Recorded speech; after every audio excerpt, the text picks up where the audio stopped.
Mas o tema que eu reservei para a gente refletir um pouquinho e debater, como já foi anunciado, é princípios da comunicação de Jesus.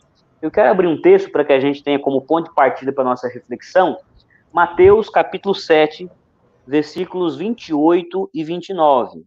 Mateus 7, 28 e 29, que diz assim: Quando Jesus acabou de proferir essas palavras, estavam as multidões maravilhadas da sua doutrina, porque ele as ensinava como quem tem autoridade e não como os escribas. A comunicação de Jesus, segundo esse registro do evangelista Mateus, ela tinha como resultado, como desdobramento imediato, uma autoridade. As pessoas ouviam e reconheciam uma autoridade na fala de Jesus. A gente poderia abordar os aspectos estéticos do discurso de Jesus, os recursos de oratória, os recursos de comunicação que Jesus tinha, e que fazia da sua oratória, da sua comunicação, algo bem sucedido. Mas não é esse o objetivo hoje. Apesar da gente estar muito assim preso a meios, a ferramentas, a tentar tornar a comunicação da igreja mais efetiva agora nesse período de isolamento social, a partir de novas mídias, de novas técnicas, de um apelo visual mais interessante, apresentando imagens, apresentando vídeos e áudios agradáveis.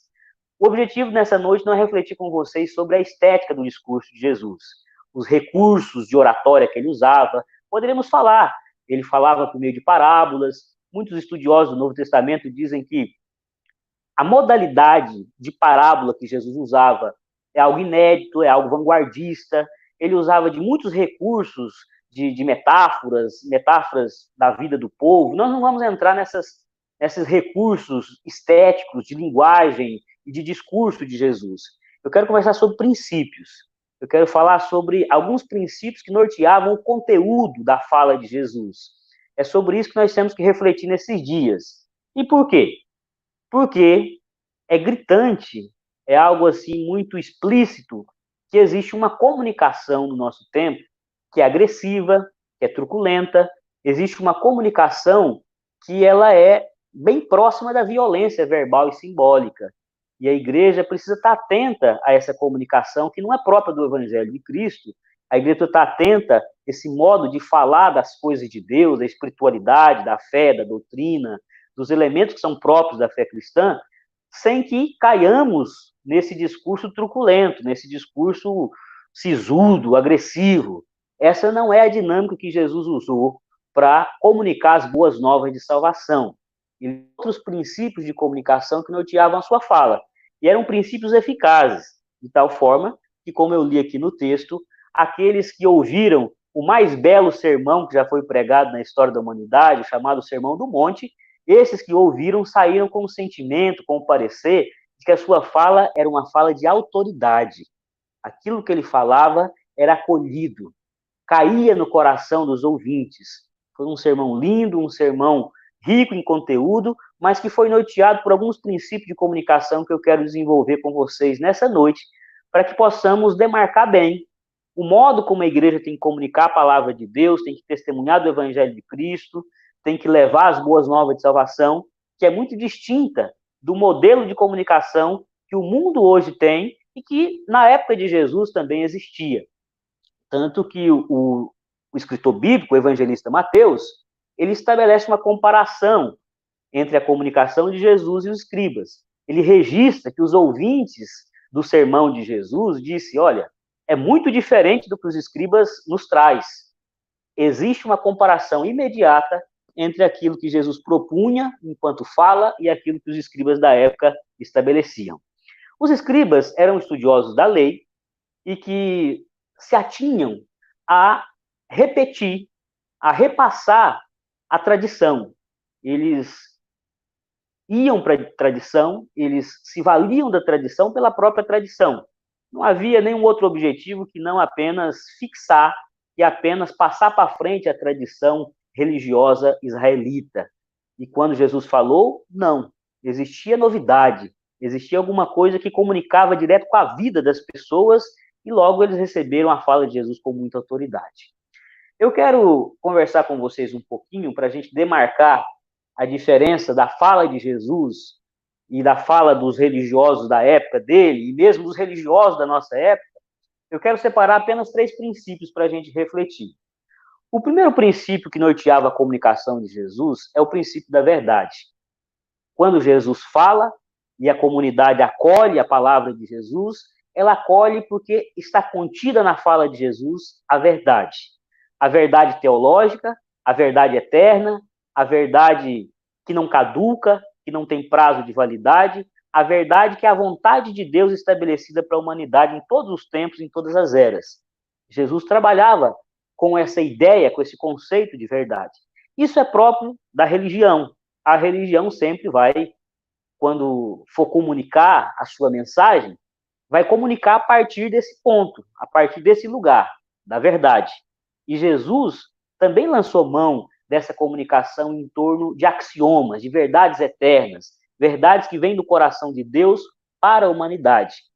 Mas Jesus também trabalhou uma comunicação a partir do princípio da verdade, que é uma verdade factual. Jesus lia a realidade sem flexibilizar a verdade. Ele lia o seu tempo, ele observava os fatores econômicos, sociais, religiosos e culturais da sua época, primando pela verdade. Ele não negociava a verdade, ele não tinha um discurso para agradar, ele não tinha um discurso para ganhar audiência. Cristo não estava interessado em ter audiência, em ter plateia.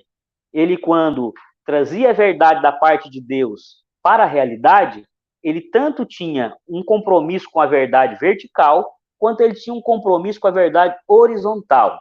Então, uma comunicação que é evangelical, que é centrada em Cristo, é uma comunicação que preza pela verdade bíblica, preza pelo compromisso dos valores e princípios que estão contidos na palavra de Deus e preza também por uma leitura honesta do seu tempo. Não foram poucos os teólogos que disseram que uma boa teologia tem que ter a Bíblia numa mão e o noticiário, o jornal na outra. Muita teologia é desconectada da realidade, como a dos escribas. Muito discurso religioso é desconectado da realidade, como era o dos escribas. É o que a gente chama de discutir o sexo dos anjos. Quantos anjos cabem na cabeça de um alfinete? Essa discussão muito abstrata, muito desconectada da realidade, ela não traz vida, ela não traz edificação. E a comunicação da verdade que Jesus traz à humanidade, ela se liga, ela se conecta diretamente com a realidade do povo. No chamado Sermão do Monte, que é esse momento em que ele discursa e as pessoas observam a autoridade dele, no Sermão do Monte, ele atualiza a lei de Deus, ele atualiza a verdade eterna. Princípios que já estavam postos no Antigo Testamento, que já haviam sido revelados, são atualizados para a realidade do povo. Por que o povo se enche de emoção, de paixão, de entusiasmo com a fala de Jesus? Porque quando Cristo fala de preceitos da palavra de Deus, ele consegue mostrar como eles funcionam, como eles têm relevância, como eles são importantes para a vida do povo. Então, uma comunicação para os nossos dias tem que prezar por essa verdade que tem um vértice. O vértice é esse ponto de encontro entre a verticalidade e a horizontalidade. A nossa comunicação tem que estar atenta a essas duas dimensões da verdade. Nós não podemos flexibilizar a leitura profética que nós fazemos do nosso tempo, nós não podemos mentir para as pessoas, dizer que o tempo está bonito, que está maravilhoso, que o mundo é um lugar lindo. Nós temos que ter uma leitura realista do mundo, uma leitura realista do homem. A nossa antropologia tem que ser bíblica, e a Bíblia não diz que o ser humano é boa coisa. Não adianta mentir para as pessoas para agradar, não adianta dizer que elas são lindas, maravilhosas, cheias de potencial, que elas são as pessoas mais maravilhosas do mundo. Não.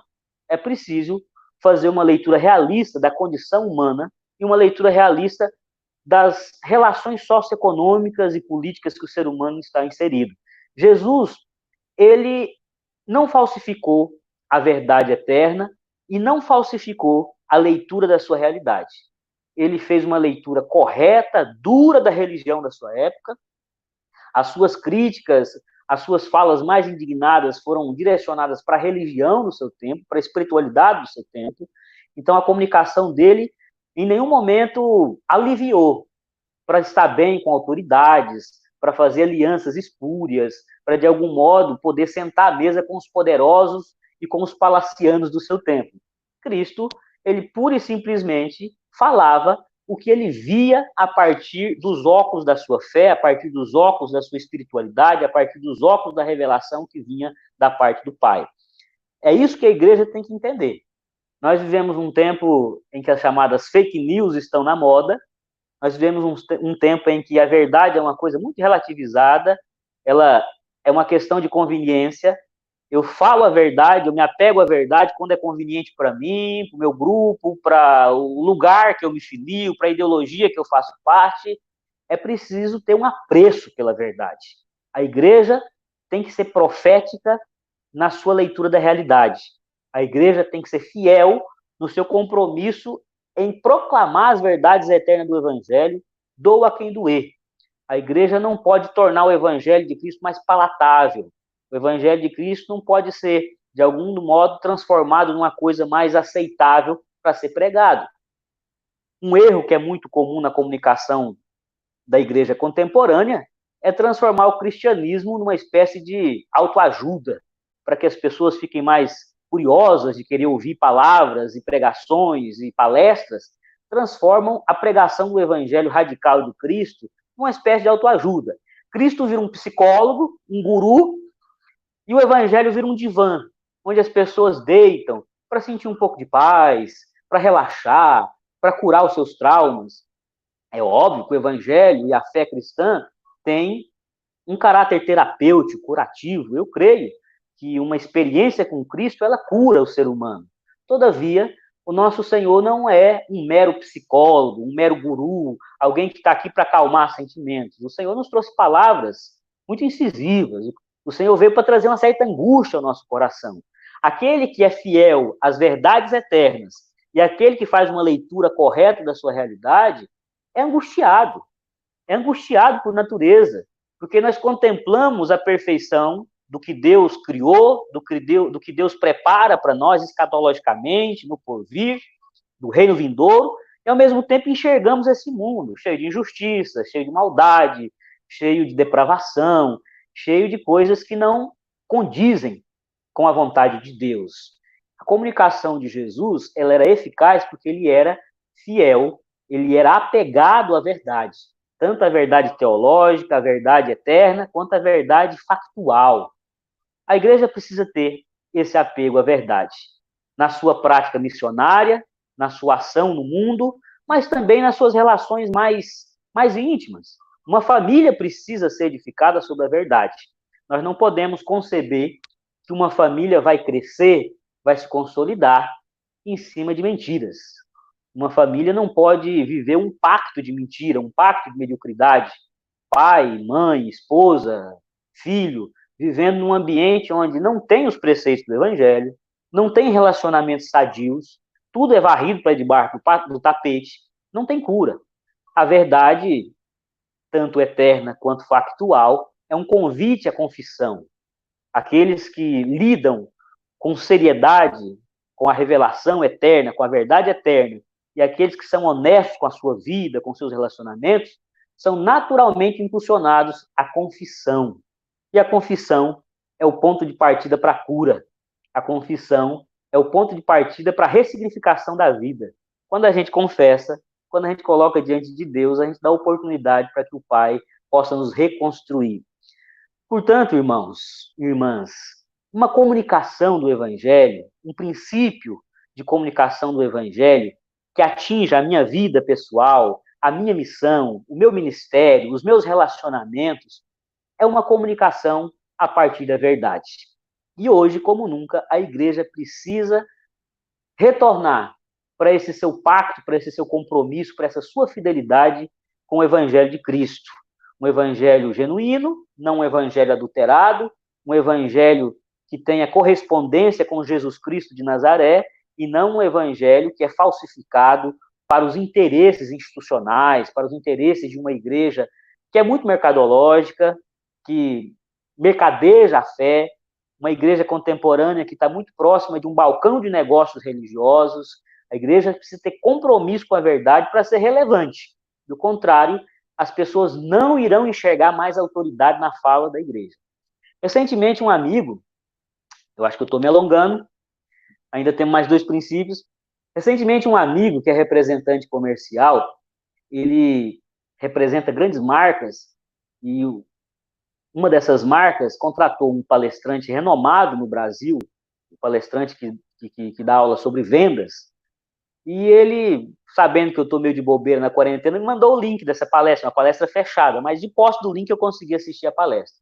Algumas coisas interessantes, mas me chamou muita atenção que esse palestrante disse que aqueles que compram, os compradores, eles foram apresentados a uma pesquisa e foram perguntados sobre o que era fundamental para que eles se conectassem a um vendedor, eles tivessem uma relação com esse vendedor, para que uma venda se concretizasse. E a palavra mais forte foi que falem a verdade. Uma coisa que irrita alguém que está... Uma coisa que irrita... Fique à vontade. Obrigado, reverendo. Uma coisa que irrita alguém que está numa relação, seja comercial, seja de amizade, seja uma relação terna, intrafamiliar, ou seja uma relação de ouvir o evangelho de outra pessoa, é perceber que existe uma falsificação da verdade, existe uma mentira, existe uma meia-verdade, que é uma mentira inteira. Eu fiquei muito impactado com a fala desse palestrante, porque num lugar onde a gente acha que é mentira, que o jeitinho, que vender o seu peixe exagerando um pouco é válido, não. As pessoas não querem ser enganadas, as pessoas não querem ser vítimas de discursos falsos, enganosos. Elas querem lidar com a verdade, elas querem lidar com a verdade. O versículo mais clássico sobre verdade que sai da boca de Jesus é: conhecereis a verdade e a verdade vos libertará. Esse versículo tem sido muito citado na contemporaneidade, mas eu quero ressaltar que a verdade não é uma coisa agressiva, a verdade não é uma pedrada, a verdade não é um tapa na cara. A verdade tem uma certa delicadeza, uma certa ternura. A verdade é uma força espiritual que o Espírito Santo usa para que nos desconstrua de dentro para fora. A beleza da verdade bíblica, espiritual e eterna é que quando nós somos honestos com Deus e permitimos que a palavra viva seja internalizada, ela vai nos desconstruindo de dentro para fora, sem que necessariamente eu precise ficar agredindo ninguém, eu fique vociferando, vomitando verdades na cara de ninguém. Quando uma verdade é internalizada no âmbito da espiritualidade, ela me desconstrói de dentro para fora, ela me desmonta. Eu não suporto o peso do meu pecado, da minha culpa, os meus joelhos se dobram, a minha consciência é levada à confissão. Portanto, meus irmãos, a verdade libertadora, essencialmente libertadora, é uma mensagem pregada também com afetividade, como nós vamos ver daqui a pouco, também com propósito de edificação, que nos desconstrói de dentro para fora. Segundo princípio da comunicação de Jesus, que é muito relevante para os nossos dias atuais, é o princípio da edificação. Jesus, quando se comunica, ele tem um objetivo, é construir alguma coisa.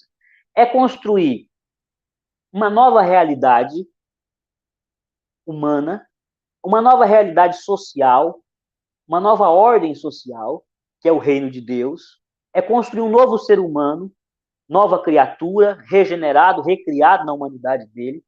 A fala, o discurso de Jesus preza pelo princípio da edificação. Cristo não joga palavras ao vento. Cristo não fala por vaidade. Cristo não se mete em debates tolos. Você não vê Cristo debatendo por vaidade. Você não vê Cristo entrando em discussões tolas apenas para provar a sua superioridade intelectual, a sua capacidade argumentativa. Cristo, quando fala, quando abre a boca, ele quer construir alguma coisa. Nossa comunicação contemporânea, ela é pouco construtiva. Ela é pouco construtiva. Ela está centrada na vaidade dos interlocutores, ela está centrada na vaidade dos debatedores, das pessoas que ali naquele ambiente de discussão, de debate, querem destruir o outro pela via dos argumentos, querem desqualificar o outro pela via dos argumentos, quando não, além dos argumentos, usando de violência verbal, de violência simbólica e às vezes até de violência física.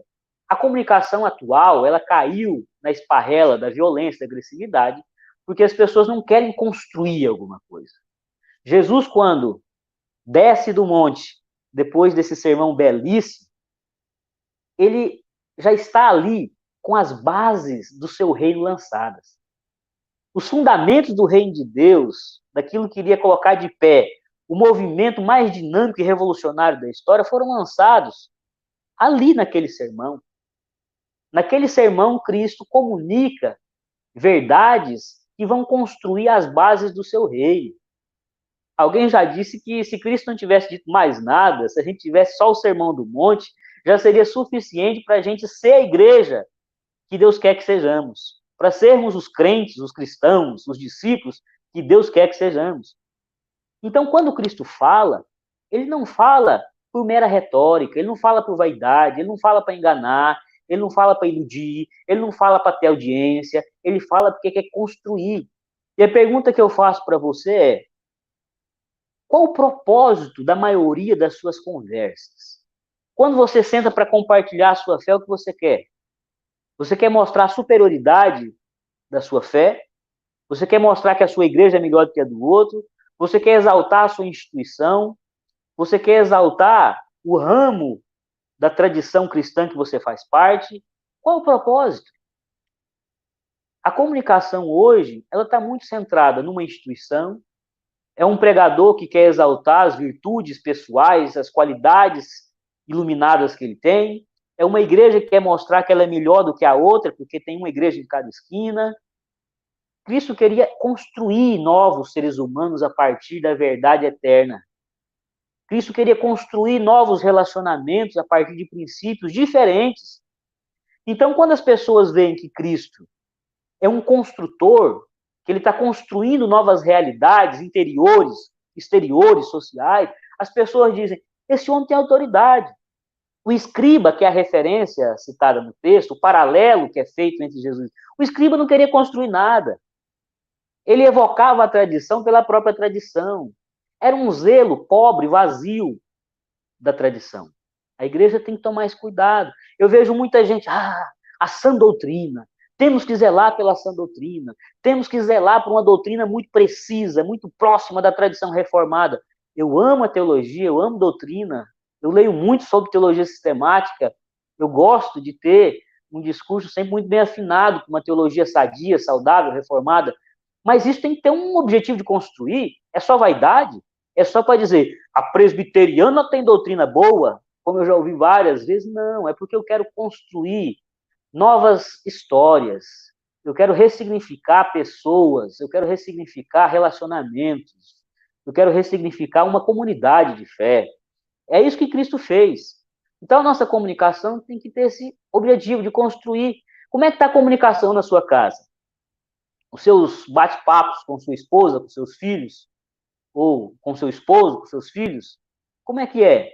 É você tentando provar o quanto os demais membros da sua casa são incompetentes, não contribuem? Como é que é? Vocês sentam para edificar, para construir um projeto? Não existe nada mais gostoso, meus irmãos, do que sentar para construir um projeto de mudança. Um grupo de trabalho, sem vaidade, sem ninguém querendo mostrar que é o dono da verdade, que é superior, todos querendo somar-se para construir um projeto novo. Isso é muito lindo. Eu não canso de citar a figura de Jetro. Jetro, sogro de Moisés, Ele chega no acampamento que Moisés estava com o povo de Deus, logo depois da saída do Egito. Primeiro, ele é apegado à verdade. Ele diz: olha, Moisés, não é bom o que você está fazendo. Existe uma burocracia na gestão do povo que está matando todo mundo, inclusive você, Moisés. Você trabalha dia e noite, não consegue atender todo mundo, o povo está aí nas filas. Ele é apegado à verdade, mas ele tem uma comunicação construtiva. Ele diz: Moisés, eu vou te aconselhar. Você vai colocar diante de Deus. E se assim Deus te mandar, você vai em paz e também esse povo. Portanto, uma comunicação que constrói gera esse tipo de fruto. Sabe o resultado dessa conversa de Jetro com Moisés?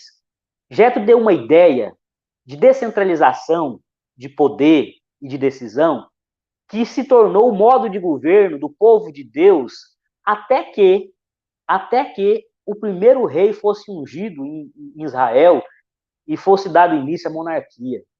Veja a força de uma conversa construtiva. Como é que você conversa com as pessoas? O que é que você propõe?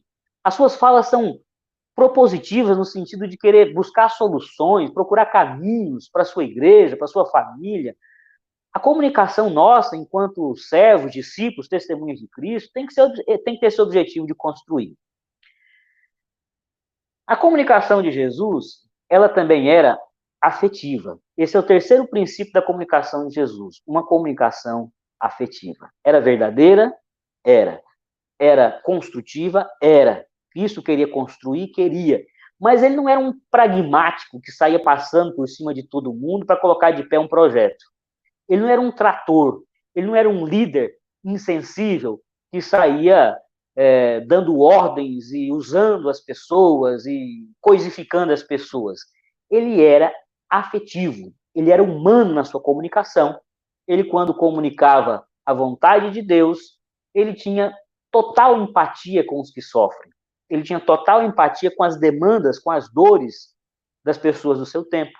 Cristo, ele era empático, afetivo, porque ele também tinha intenção de incluir os marginalizados, aqueles que eram excluídos, aqueles que viviam à margem da sociedade, aqueles que não tinham voz, aqueles que não tinham respeito, aqueles que não tinham direitos.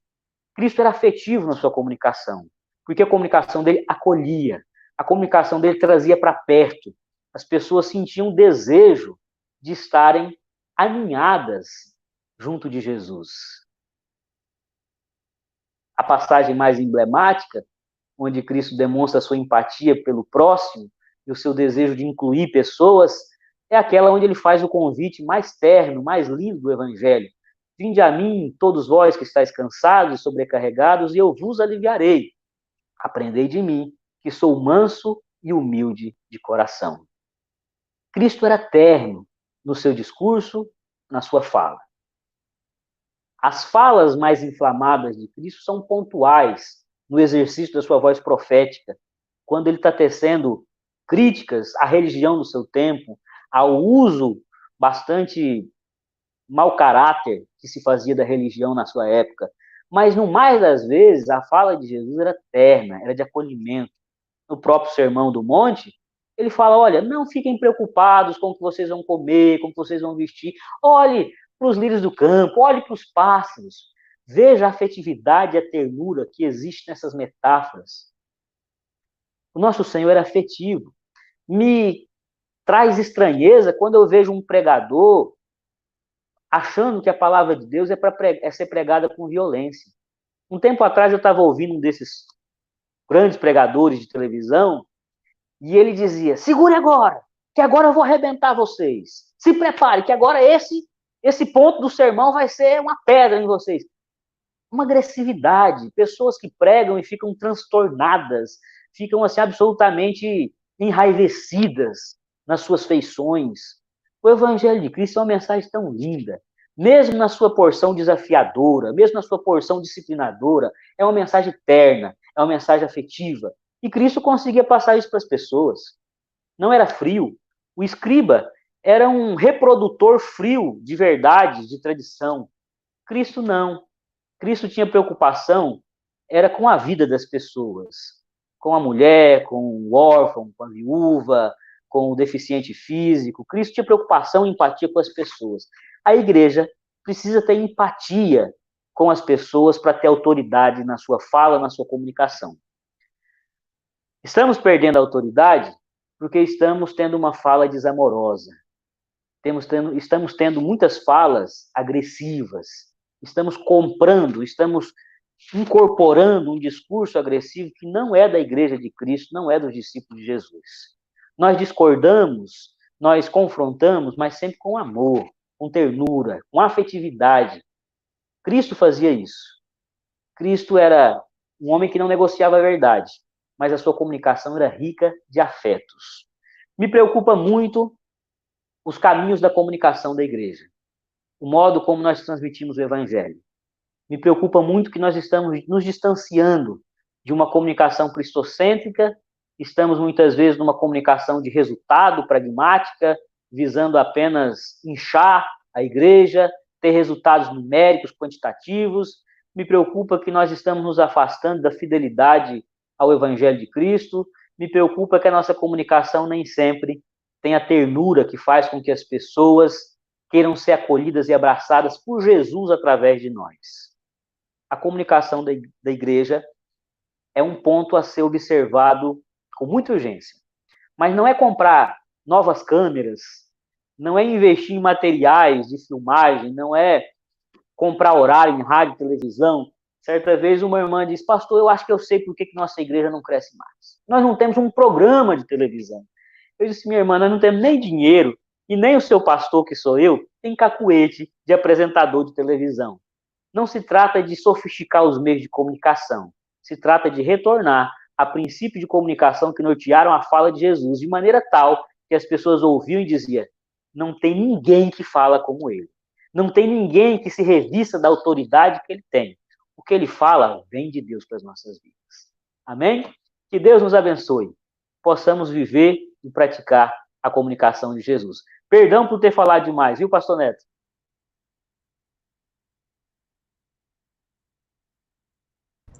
Que é isso, Rodrigo. Foi maravilhoso. Sem dúvida nenhuma, eu passaria aqui ouvindo você a noite inteira. A autoridade que você tem com toda essa experiência, sem demagogia nenhuma, enche o nosso coração de esperança. E eu tenho certeza que Deus tem usado seu ministério e histórias incríveis continuarão a ser escritas através da sua vida e da sua família, meu amigo. Muito obrigado. Amém. Deus abençoe, Netão. Obrigado pela oportunidade. Rodrigão, vamos e depois a gente se despede. Irmãos, a gente vai dar um aviso agora, passar um aviso para vocês. Esse aviso diz respeito ao domingo. No domingo nós iniciaremos uma nova série e essa série vai ser uma parceria inédita para nós.